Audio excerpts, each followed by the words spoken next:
Saya percaya kuasa Roh Kudus bekerja ketika firman-Nya diucapkan. Dan Anda harus setuju itu, sebab itulah yang terjadi dulu di kitab Kisah Para Rasul.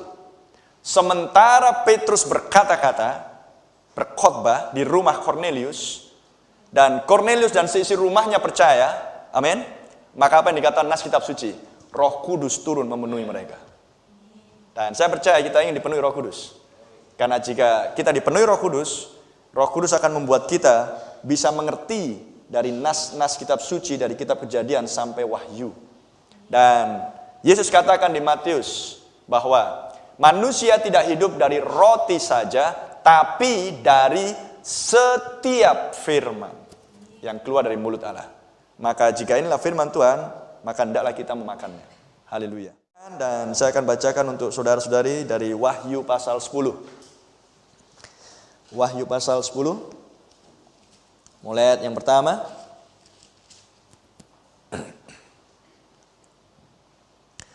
Dan aku melihat seorang malaikat lain yang kuat turun dari sorga, berselubungkan awan, dan pelangi ada di atas kepalanya, dan mukanya sama seperti matahari, dan kakinya bagaikan tiang api. Dalam tangannya ia memegang sebuah gulungan kitab kecil yang terbuka. Ia menginjakkan kaki kanannya di atas laut dan kaki kirinya di atas bumi. Dan ia berseru dengan suara nyaring sama seperti singa yang mengaum. Dan sesudah ia berseru, ketujuh guru itu memperdengarkan suaranya. Dan sesudah ketujuh guru itu selesai berbicara, haleluya, berbicara berarti sama seperti saya bicara, maka ketujuh guru dituliskan berbicara. Maka kita harus mengerti apa yang dia ucapkan. Dan sesudah ketujuh guru itu selesai berbicara, aku mau menuliskannya, tetapi aku mendengar suatu suara dari sorga berkata, meteraikanlah apa yang dikatakan oleh ketujuh guru itu, dan janganlah engkau menuliskannya. Yohanes dibawa oleh Roh ke Pulau Patmos. Jika Anda membaca keseluruhan kitab Wahyu, maka dia mendengar ketujuh guru memperdengarkan suaranya. Berarti Yohanes tahu. Amin. Sama seperti saudara-saudari mendengar suara saya dan saudara-saudari mengerti apa yang saya ucapkan. Amin. Kalau saya mengucapkan dalam bahasa Rusia, mungkin saudara-saudari tidak akan mengerti, tapi saya berbicara dalam bahasa Indonesia. Anda mengerti kan? Maka Yohanes pun mengerti. Tapi ketika dia hendak menuliskan apa yang dia dengar, suara dari surga berkata, jangan tulis. Meteraikan. Berarti Anda, saudara-saudari, tidak akan bisa menemukan apa yang diucapkan ketujuh guru itu di dalam Alkitab. Setuju? Karena dikatakan meteraikan. Jangan tulis. Berarti nggak ada tertulis di sini. Amen. Haleluya. Sangat sederhana, sangat simpel. Karena suara dari sorga bukan dari bumi, tapi dari sorga, dan Tuhan bertahta di sorga. Berarti suara itu datang dari Dia. Yohanes, jangan tulis. Kamu memang sudah mendengar, kamu tahu apa yang diucapkan, tapi jangan tulis. Dan bukan sekedar jangan tulis, meteraikan. Meteraikan artinya adalah sembunyikan. Meteraikan artinya adalah tidak sembarang orang boleh membaca dokumen yang dimeteraikan, disegel. Harus orang tertentu. Paham?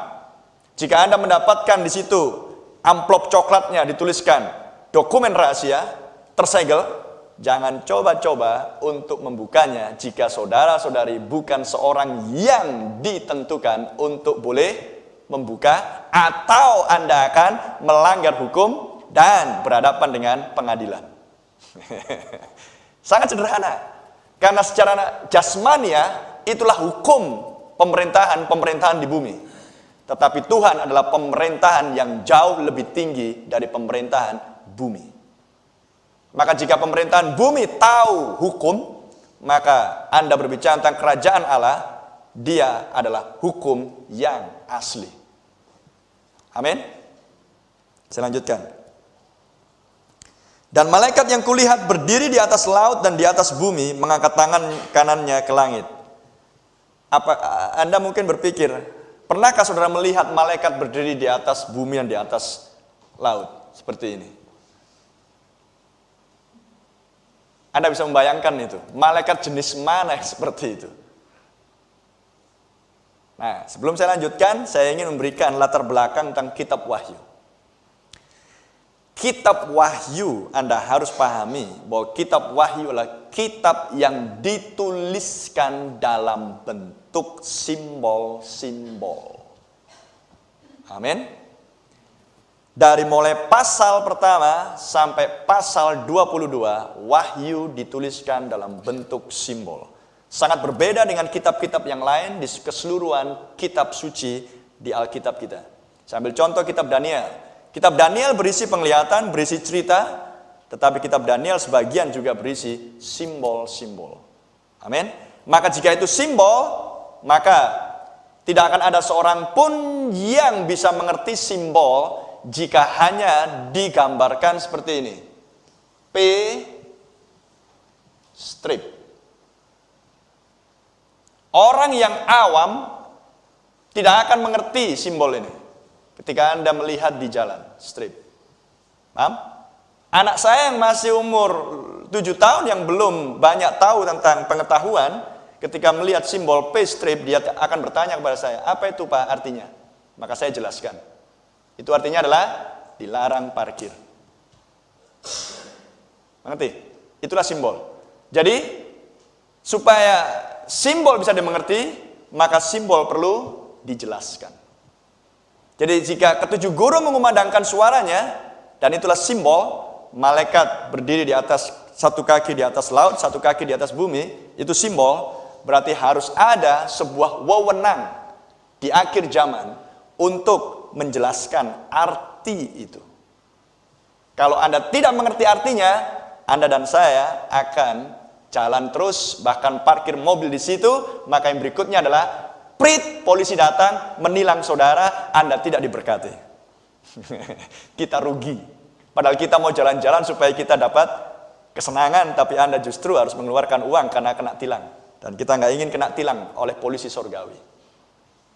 Amin. Dan malaikat yang kulihat berdiri di atas laut dan di atas bumi mengangkat tangan kanannya ke langit. Dan ia bersumpah demi Dia yang hidup sampai selama-lamanya, yang telah menciptakan langit dan segala isinya, dan bumi dan segala isinya, dan laut dan segala isinya, katanya, tidak akan ada penundaan lagi. Tetapi pada waktu bunyi sangkakala, saya bacakan dalam terjemahan aslinya, karena ini diambil dari kitab King James. But in the days of the voice of the seven angel, tetapi pada hari-hari suara malaikat yang ketujuh, ketika dia akan mulai memperdengarkan suaranya, when he shall begin to sound, maka misteri Allah, kalau di sini adalah keputusan rahasia Allah, bahasa Inggrisnya lah misteri Allah, akan digenapkan seperti yang telah Ia beritakan kepada hamba-hambanya, yaitu para nabi. Nama Tuhan.